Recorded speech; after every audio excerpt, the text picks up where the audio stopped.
clear. Go.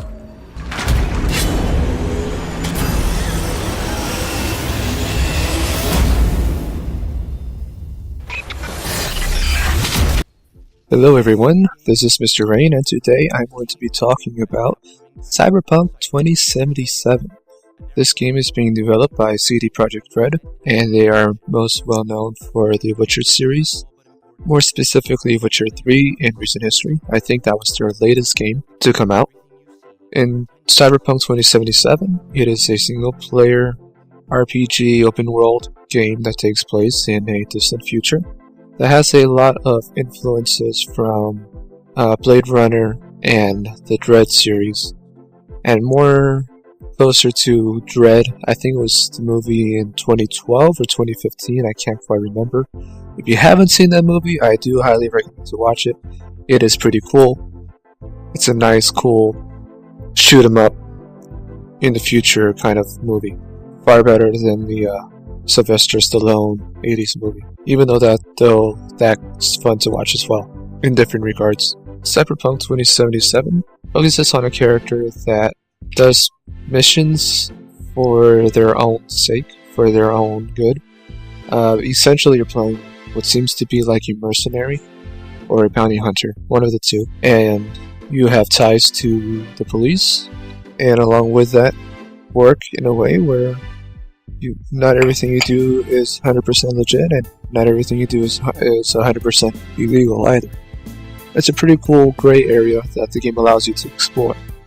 In their 40-minute demo that they had released, they try to very much sell the point that you can do things in different ways. You can go in all stealth-like, you can go in guns blazing, and you can use different tools and different abilities. It seems like they're trying to have it so there's 3 or 4 different routes that you can take with any mission that you go on to. I mean, so far I really like the idea. I really like a lot of how the game looks, how the game seems to play. It is an RPG game, so all the characters, all the enemies are going to be tanky. That's the only thing I won't like about it. I really like to have a short time to kill, but I know that's not going to be the case in this game. And I can get over it because this is going to be a single-player experience. So they have to up the difficulty somehow, and that's one way to do it. One thing that I kind of question is that in this world, pretty much everyone has like cybernetics. Everyone has some sort of cyber advancement or enhancement that's been implanted into them, including the character you play as. And there's a skill tree of some sort that you use in order to upgrade your character's cybernetic abilities. Although I do find that to be really unique, I feel it's also a little bit one-dimensional. One thing that I kind of question is, are there any regular humans left, or are they all cybernetically enhanced? And that's one thing that I really want to see, if there is any or not. There's a little bit of hints here or there that may or may not. In one of their trailers, I think their launch trailer or teaser trailer, they showed like a redneck running around with a shotgun. I don't remember seeing any cybernetic parts on him, but there is something a bit off in that area, in that scenario. Maybe that's where all the humans are now. Anyone who is a 100% human is probably a redneck in this in this cyber world. And I think that's neat, but I also think that there would be other individuals that wouldn't be cybernetic. In the 40-minute trailer, again, there was a female detective or a female cop of some sort that doesn't seem to have cybernetic abilities, but again, I'm not 100% sure. The reason why I'm saying this is because I feel like there should be an upside and a downside depending on which route you take, or which route you could have taken had the game given you the ability. Who knows, maybe the game will give you the ability to choose whether or not you want to be a cyber droid or a cyber person or not. But yeah, that's just like one avenue. Like if you're not cybernetic, then you're able to do different things. Stealth would be a lot easier because you're not going to be detected by metal detectors or scanners. You'll have access to different things, there won't be any malfunctions, things like that, where there's pros and cons between them. It seems like in this game that they're kind of glorifying the cybernetic enhancements. And that's fine. Every game has to have their niche, every game has to have their gimmick. If that's this game's gimmick, then by all means. I just feel like it's a sub-point or a subplot that could have been taken further. And again, maybe it will be taken further once the game releases. I know a lot of people are talking about that there could be multiplayer, and I know there's speculation that multiplayer will exist after launch, sometime after launch. And I can very well see how it could work.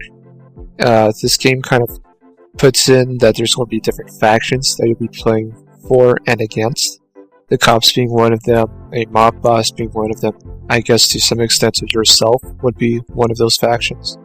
Well, also you see in the release in the teaser trailer that there's also like some sort of terrorist to some degree, and it would be neat to see like having several factions be showing up, and you basically would have like a Fallout scenario where you can be a part of the strongest faction that would have access to the best materials, and then every other faction would have their own abilities or their own resources. And I could see that to be a very big economic multiplayer world. I could see that happening with like no problem. You know, if you decide to work with the mafia, then you will have access to a lot of black market items. So have access to a lot more money.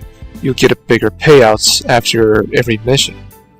You know, if you decide to work with the cops, then you'll have access to intel, you'll have access to security cameras, and to things of that nature. And then you can have all these other smaller spin-off type of factions, at least 2 or 3 more, that would have their own abilities. You know, one faction could be better with weaponry, and the other could be better with cybernetics. And I just think that, like, this world right now, the way that's being presented looks very, very open to a lot of different possibilities. And it just looks very unique and very fun. The one thing that I can say for right now that I will knock on it is that it seems like the driving mechanics are a little bit stiff in regards to how the cars control. Again, we don't see a whole lot of that in the 40-minute trailer. We've only seen like 1 or 2 places that you actually drive to. Everything else you either walk around or just teleport to via cutscene. I just hope that there's exploration that you can take with your car. One of the open world games that I really like a lot is Mad Max. And in that game you have to drive from one location to another. And the only time you need to get out of your car is whenever you're exploring some sort of stronghold.